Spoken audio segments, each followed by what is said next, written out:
All right, so we're talking AI. We are talking about the impact of AI on the threat landscape. And I think that it's interesting. I wrote something about this for CompTIA, uh, like 2016, I think it was, and it was really the impacts of AI on the human race. And I was really looking at, like, the fifth industrial revolution and really where I Mhm. was going. And it's really interesting to see all the changes that have happened and taken place, even in this short period of time. I mean, obviously with Chat GPT and everything kind of being mainstream, it's interesting to see opportunities.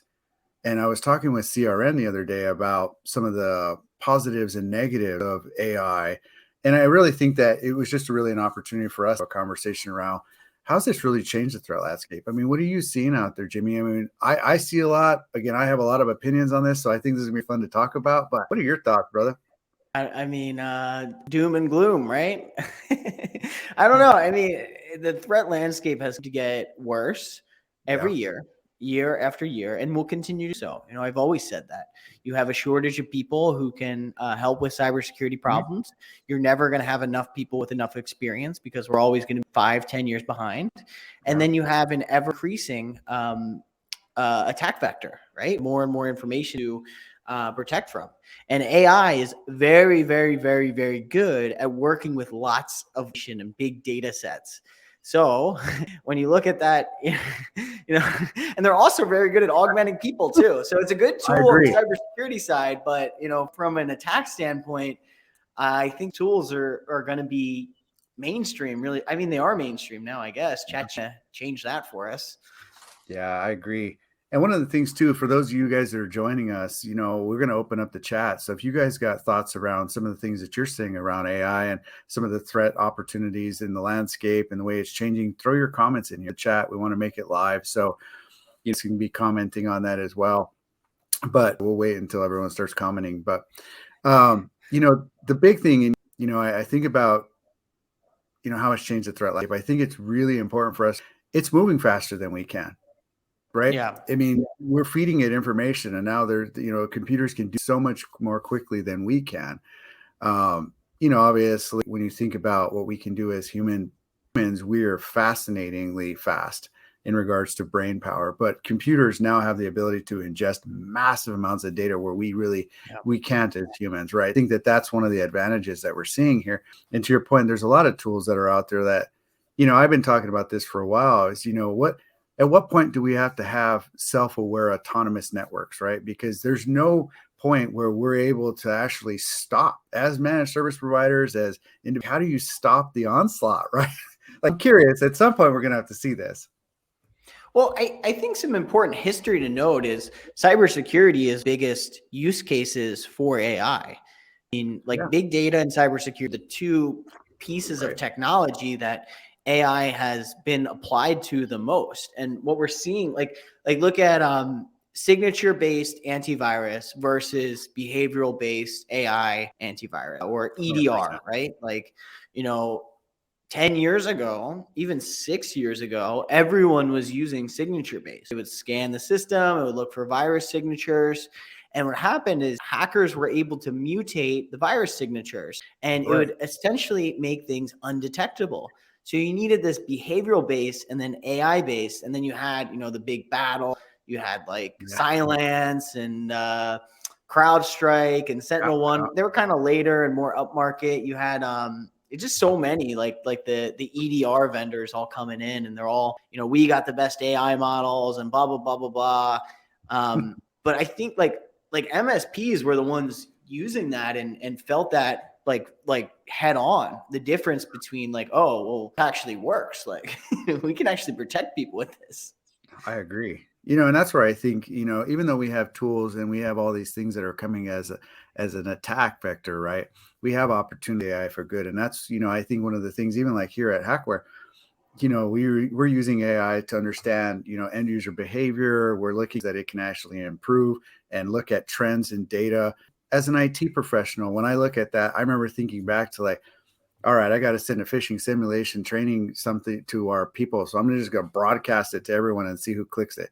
Like that's the back in the day. Like now you have these new models and techniques, just like you have with these EDR vendors, where we're taking old and automating it in a way that's now new and fresh. And that's where I think it's really interesting to watch how it's moving forward faster, quicker, and really allowing us to actually use the tools where instead to them coming after.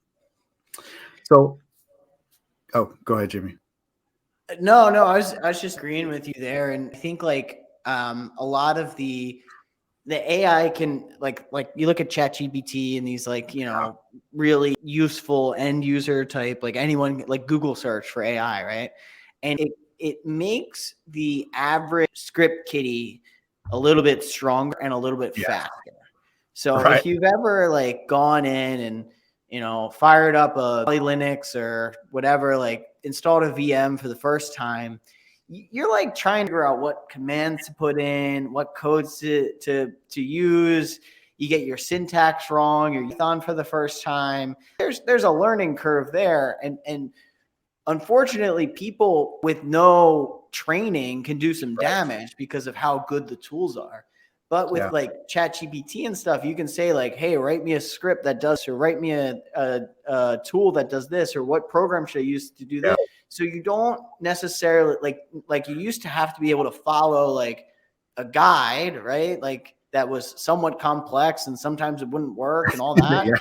But now you can like you have a guide, and then like somebody's going to answer like basic like syntax and like how to do common things. So I think it's going to make the average person, like the average script kiddie, like they can do a little bit more damage. I don't think that like the nation state type acts, like there's a whole different use case for that, and that's like their own AI models and generating. Like I don't really comprehend how all that's going to happen. Random people trying to hack things point of view, I think it makes it easier for them. I agree. When I heard that the other, as ChatGPT started to take place, I've been thinking about, how do we use AI for the betterment of humanity for a long time, and really, really understanding the meaningful work. And we always see that there's an opportunity. And I even said that on the article with CRN. The one thing that we need to get the end user on the opportunity and understanding that, just like what you're just talking about now, is everything can be used for bad. And the fact that we're running to us, and I think I just saw a stat that ChatGPT reached, as like fastest trending, social media, thing in the world right now. And that's because it does so much for us, right? It's doing what we want it to do. To your basket, anything. And it's not even the official version that they're coming out with next, right? So when you think about how good it is now and the amount of data that access to, when you ingest all these other opportunities, I think it's going to true us up. I'll be honest with you, Jimmy. I think, to your point, I think you're going to have to move faster to try to get at that, to remediate what it's able to do as fast as it is for it to be able to generate bad outputs.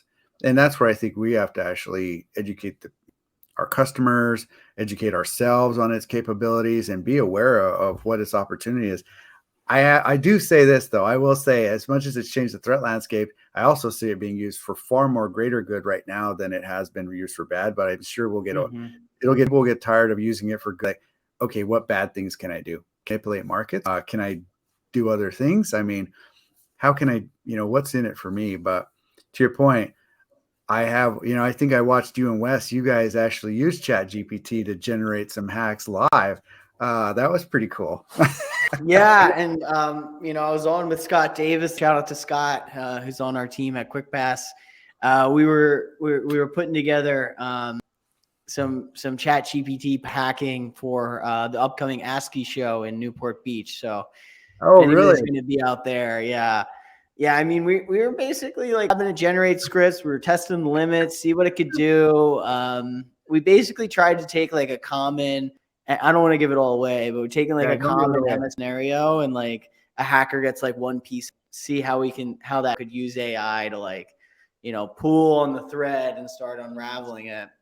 But no, and that's the opportunity, right? And I think that's when we think about how it's changing the threat landscape. Now we can't hide from it. To your point, like it's in our face. So like that has brought it to our doorstep. It is sitting right there in front. You open the door and there it is, and it's like, oh. So we got to be ready for it, right? And that's where I think the opportunity is. Yeah, I think huge social engineering component too. Like especially with ChatGPT, like it can generate really well written English, and actually, so I think like the obvious scamming phishing emails, like I don't know, like I think it can. We said that same thing as Tiffany and I, where we were kind of talking about how that could she had brought it up, and you're 100% right. When we think about, we're a cybersecurity awareness phishing, company, and you think about, you can kind of see them, right? I call I always say, if you want to find the happiest in your mailbox, it's in your junk mail, because you're always winning something. You're always, but you can see through it, right? But now, if somebody got a hold of some real credential, real email box, and they actually were able to get in and send some legitimate email, suggest some stuff, I agree with you, Jimmy. I think 100%, we're not going to be able to tell the difference anymore. Like, no misspellings, correct links, no malform links, use of bit.ly links, and so when you think about how that could change things, I 100% see that coming as fast as a freight train on the rails, man. I know. And you know what? This is just text, like voice and video. Like, that's right around the corner. I think it's going to come faster than people. I mean, ChatGPT was a month to get to, where like TikTok and Facebook and Instagram and Gmail and all these other, like, took way longer. Like, the people are adopting technology in an alarmingly fast rate. Like, think of how many, I mean, no secret, there's been lots of layoffs in tech right now, but like, think of how many people are having their cover letter written. Yeah. or anybody that's massaged by AI for photos, right? Like, it's creating a whole new personas. Like, I'm with you. It's interesting. I was thinking about this. I was just looking, and it was funny because when you were talking about AI maybe listening, because you buffered for a second and you repeated yourself three times in a row. So they may want to be careful about talking about AI. It might be out. Exactly. So, the thing is, I was looking for virtual backgrounds around AI, and I was thinking to myself, there's just a matter of time before we can become virtual avatars. Like, obviously with Meta on then, you see that, but like real true deep fake utilization for actual productivity, where I could potentially be a very smart person with the same face. I think everyone's seen like the Morgan Freeman deep fake, and you've seen the Arnold Schwarzenegger one.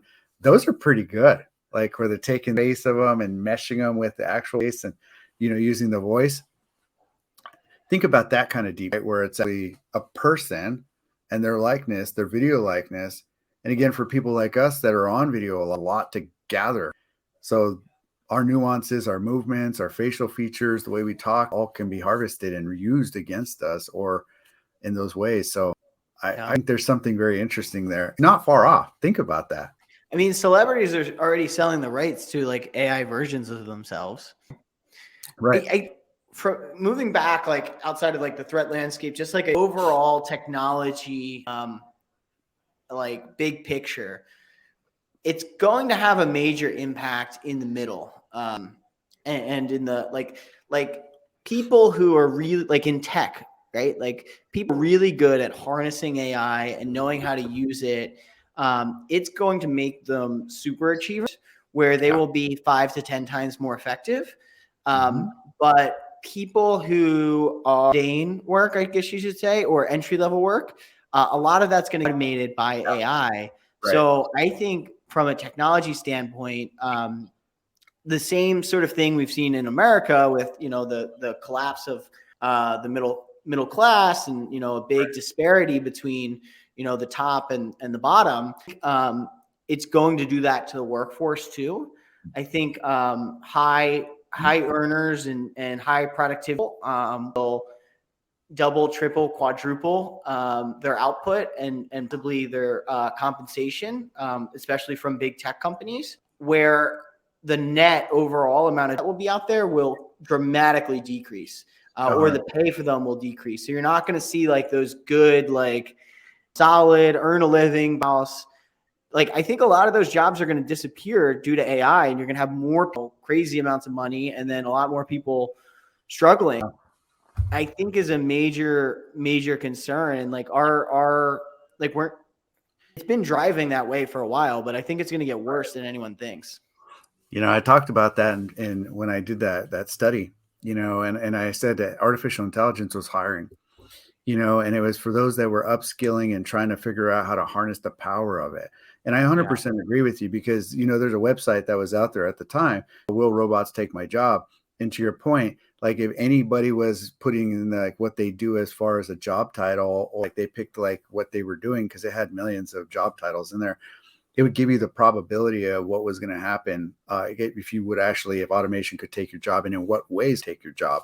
And I think that you're right. I think that it's going to be a land of the have and have after this is once this thing takes place, right? I mean, we're going to have to shift from what you're saying, from the blue collar jobs, those areas of focus. Like, I'm thinking about it in my own mind, like counting. Like, think about that. Like, it's just numbers. It's just algorithms. I could inject those studies in there, and I know you can because I've seen it being done, right? Like I could forecast with that thing. So say you have an accounting firm that, has 50 people, working on a finite set of data, right? And then with AI over the course of, a couple years, that same amount of work can be done by 5 people, right? You're going to see 5 super winners, right? If you want to call it that, who are going to get paid a lot more than they do. And then you're going to see 45 people who don't have 45 jobs missing. So I think that's like that accounting example is a perfect example. You can go industry after industry, office jobs and office work or anything that has to do with the computer. And, you can predict similar trends. Like it's just the way that it's going to go. I think I agree. Least.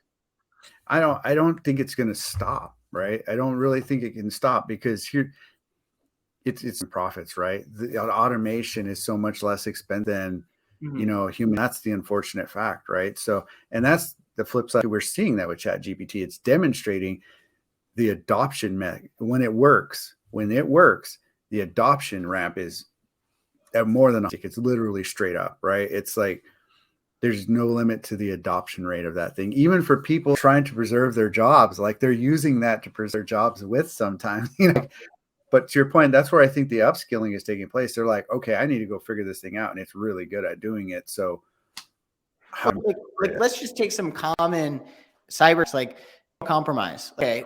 Sure. Say someone, good at AI models, and they can ingest every email that Juan has ever sent.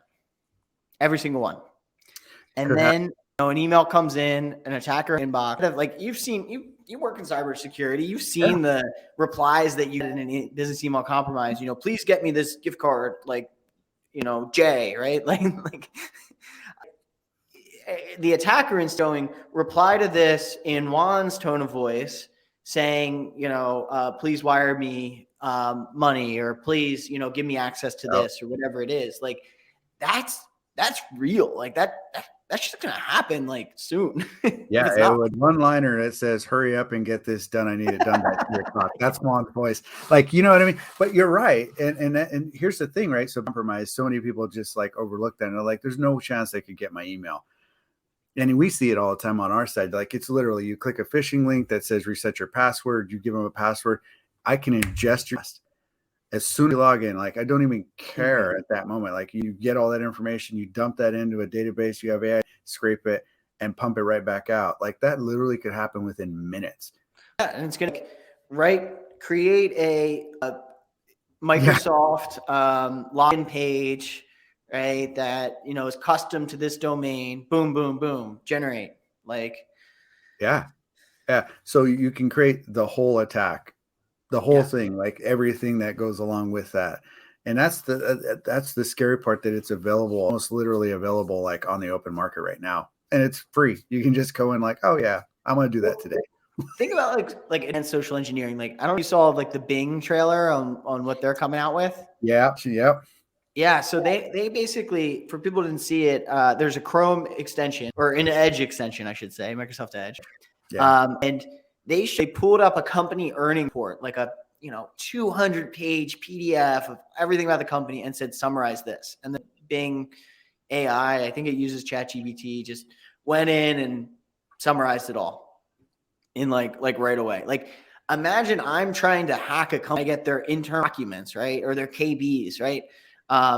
Or I'm asking like support relations, or I'm trying to social like that stuff is going to make it a lot easier for people to do this. Well, and again, back to the point, we flip the coin, right? So let's say that I get access to it, and now I have access to also your voice, right? Like again, this is going to exist on the internet forever. There's no time frame in which it'll expire. Yeah.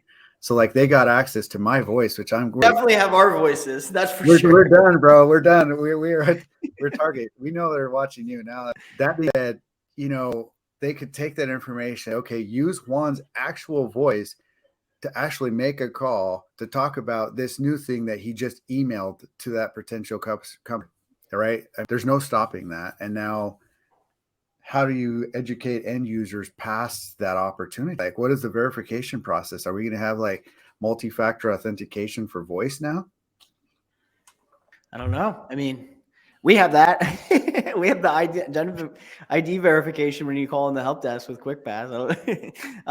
Yeah, well, you know what I'm saying, though. Yeah. But I mean, MSPs, they're like, hey, like I could call and be like, you know, this is Tony, and I need you to terminate this employee. And they're like, okay, well, verify A, B, C, D, E, F, G, and they know Tony generally. But if it sounded like MSPs, right? It's like, and they terminate the VP, and then somebody's using the VP's identity internally to their. It's a number of opportunities that you have to be thinking about,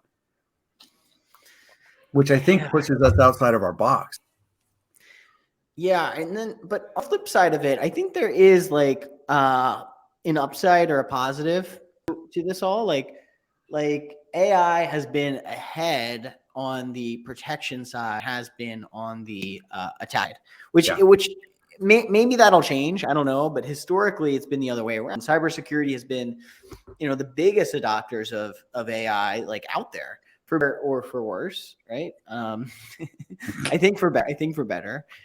So hopefully, you know, we'll be able to stay one or two. I know there's like software that's coming out that can detect AI, and I don't know how good it's going to be, but like that's where things are going. Like it's weird because it felt like we were talking AI and it was like this thing that was coming, and robots and home servants and computer screens, and you know, and then all of a sudden ChatGPT came out and we're like, oh shit, this is here.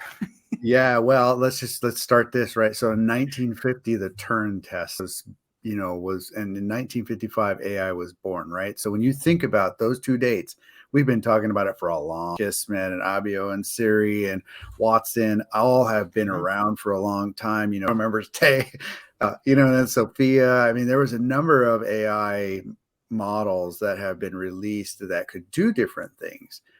But you're right. As soon as ChatGPT came out, it was a completely different thing. And it was like, oh, it's not Roomba that's floating around our house anymore, right? It's not, the little robot that's bouncing into things. Like, thing is like serious now. So it's much different than I think we thought. Yeah. And then I think TikTok too. Like, I don't know if you've got kids on TikTok or friends, or you're on your TikTok yourself, if you're listening or whatever, but like that shit is addicting. And like we've seen Facebook, Instagram, like the AI models on like how the news feed works and everything. TikTok took that shit to a whole new level. Like that is insane. And then the filters and the things people can do. And then all of a sudden you have these like 10-year-old kids creating these videos that are like way better than like most marketing events. Like it's crazy. Is crazy. Yeah, it is. So that's the bad part, right? It's like, it's only going to get better, right? So if you think about look at that AI driven video program that injecting their photos into, like the art that it creates is intense. It's good. It's not like it's bad. It's like, damn, that's good too. So what you're saying though, like the social media, I will say I've been educating around TikTok and all those things for a long time. Me, I've always seen those as a data harvesting tool. Like there's no chance that I don't have a TikTok. I may be one weird person, but like, just as a security professional, I've stayed away from it just because there's so much content. Like I'll use the content that I do, but I don't do it I don't do it. I don't have it to do it for social media for like, that reason or whatever it's being used for. I don't have a business doing that, and my kids don't. And I'm like, it's just profiling you, because it knows everything about your point. Yeah, like It's even crazy how it's actually bleeding into every other social media platform too as their primary video source. yeah, it is. I mean, because it's so content on there. It's like they AI into the process of like everything. Like Right. it's crazy. It's crazy. Like it just works. Like it works better than anything else ever used. Jimmy, do you have a TikTok? I do have a TikTok. I have like Oh, 200 wow. millennials. I'm gonna have to go look it up now. You got any videos? Henry says my 3-month-old already has a TikTok account. No, Oh, Jimmy does he Hatzell on say? TikTok. I got some. I don't think I posted in like a year. I jumped on the craze for a minute there. Yeah. Well, when I actually created an account not long ago for some reason, and I can't remember what it was. There was a video that was linked to something, and I wanted to see it, and I looked at it, and I actually created an account for 2 seconds. And it was funny because as soon as I did, the amount of things that it decided to advertise to me on that was intense. Like the amount of sprawl that it had. I mean, it came at me from everywhere through cookie tracking, but it was how much they were on that platform as a new user. So it's hard not to. I will say. Poor Yeah, and by the way, Harry. I think I said Henry. I meant to say Harry. Apologize, Harry. My bad. Oh, Harry's out there. Hey, Harry. Yeah. So what do we do? We just turn our phones off, like throw them out? I don't know. Like what? I don't know. I think that's the biggest thing, right? Is just educating everybody. I thought 2023 the year of education, and I meant that seriously when I said it in December. MSPs need to become more educated. I think this is part of it, right? We're doing this because we want to make sure that people know what his capability are. I think everyone that's out there is understanding that we're on a precipice of something new and different, and we need to be aware of it. Like we got to know what this thing's doing and how it works.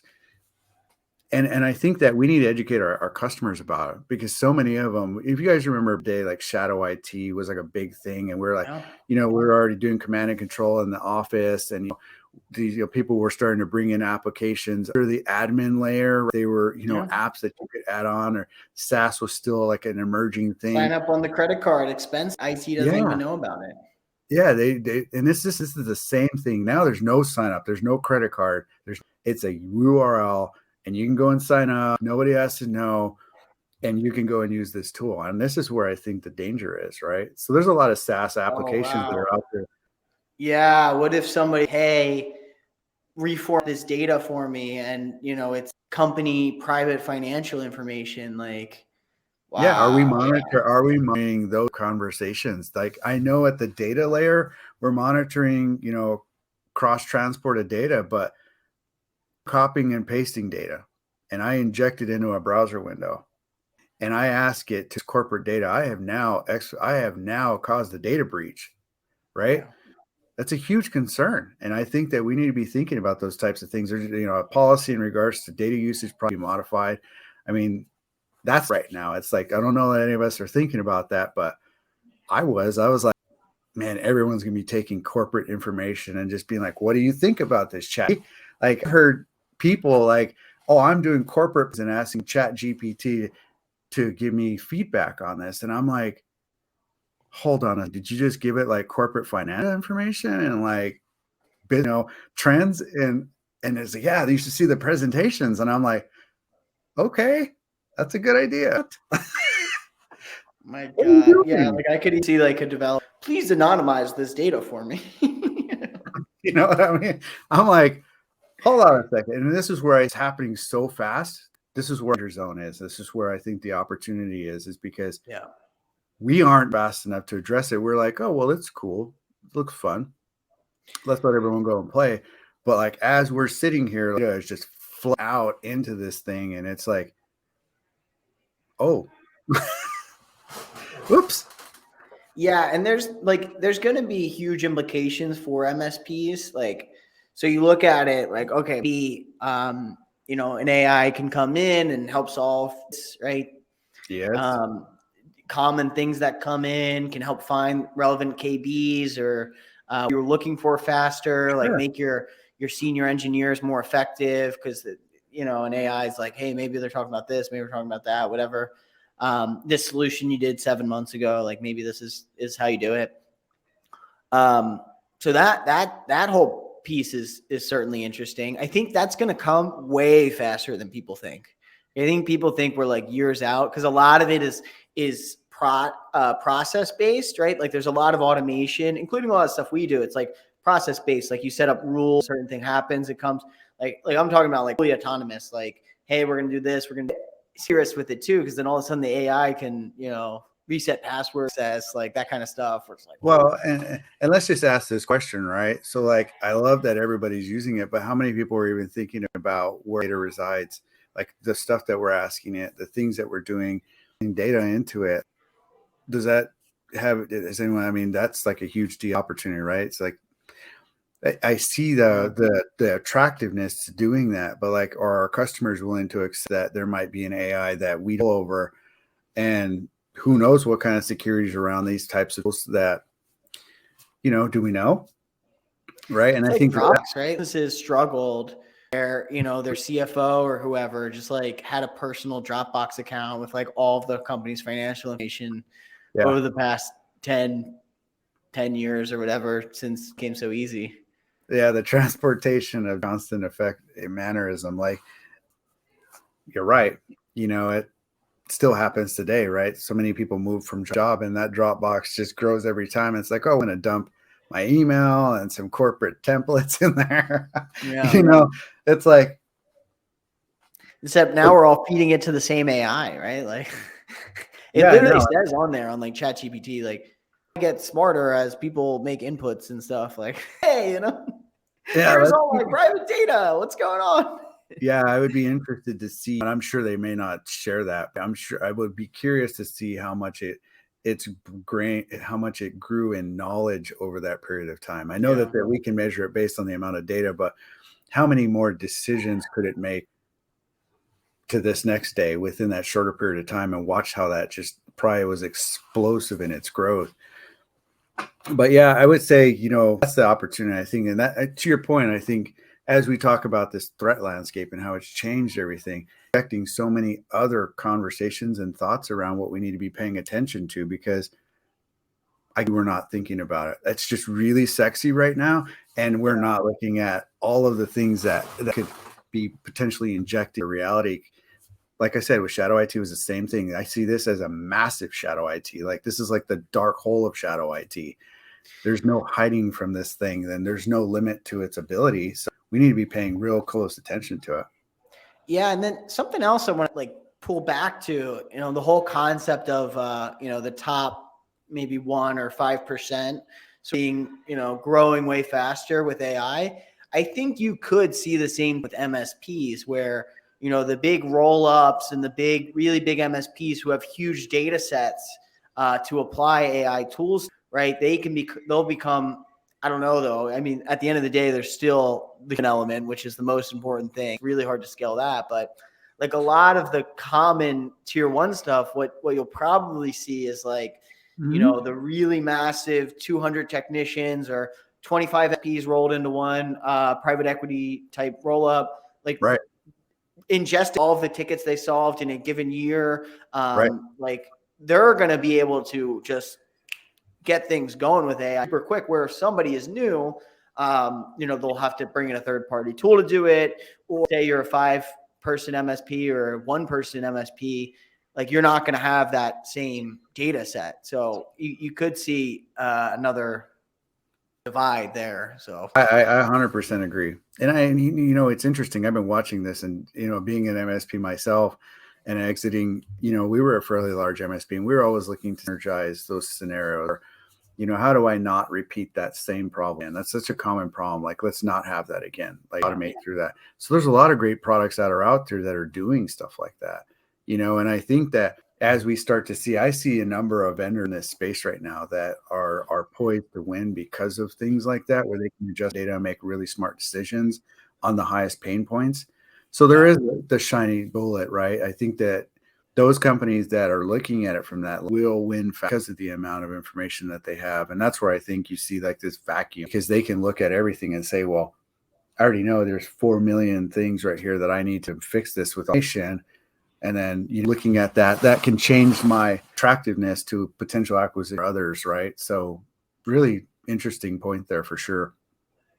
Yeah. But yeah, it's changing everything, Jimmy. Not threat landscape, that's for darn sure. So I just, I've said this 100 times, but like, I don't think people are ready for how fast it's going to happen. Like, it's going to be quick. AI's going to, like, all these tech companies are laying off, down economy. What happens is a bunch of people are out trying to start, like, they made a lot of money the past couple of years. They're ready to start their own business. They have the ChatGPT AI API, and they're all going to start AI companies. Mm-hmm. Like I have seen so many. I've literally seen a number of AI companies spin up in the last like 30 days. Like I can't even like, it's just they're using data and they're using ChatGPT as their new go-to-market strategy. So you're right. The companies aren't making different decisions. We're there, right? We use AI in our product, right? It's a smart. It looks at user behavior. It looks at the best ways to actually penetrate an individual. Like it's socially engineering individual people to help them learn what not to do, right? And I think that a lot of companies that are out there, people that are looking in this down economy, now it's the time, because now I can just take this machine actions. I get all this wonderful output. I wish I had this, Jimmy. I'll be honest with you. When I first started my first company, I didn't even know how to write a business plan, right? And if I had asked it how to write a business plan around something and take it to a bank, like I would have been up and running days instead of like me to actually get it moving, right? That's true. That's so true. Like ChatGPT could get a loan better than half the people out there. There it is. Not a resume. I'm not going to go get a new job. I'll go get a loan. And I'm going to best odds of me being approved and then actually write me a pitch deck on top of that. I just come up with something. All right. Juan, do you have any closing thoughts here? How we wrap this up? We've been all over. We've hit everything. Impact on technology, cybersecurity, vendors, MSPs, people.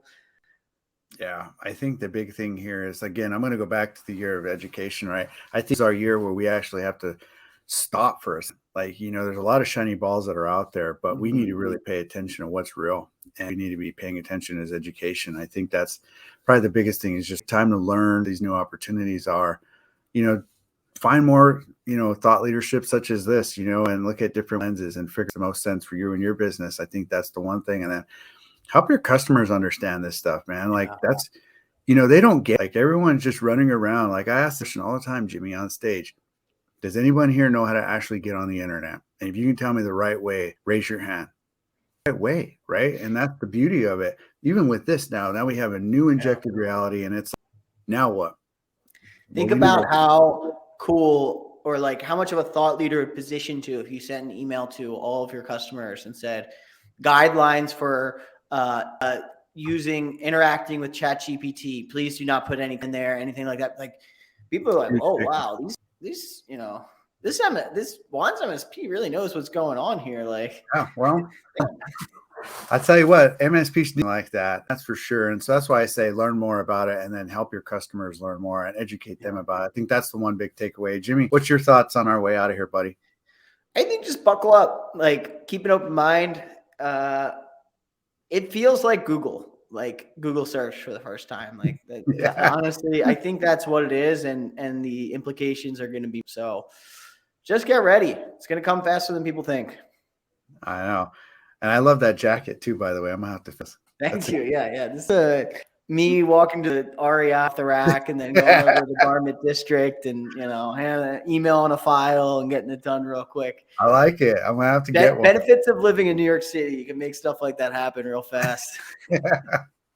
Well, I appreciate you, man, for having me. This has been spectacular. And for everyone that joined us, thanks for everything out there. Thanks for having me. Thanks for hosting too. Yeah. We'll do it again. Yeah. All right. Till the next time, brother. Thanks so much. Thank you.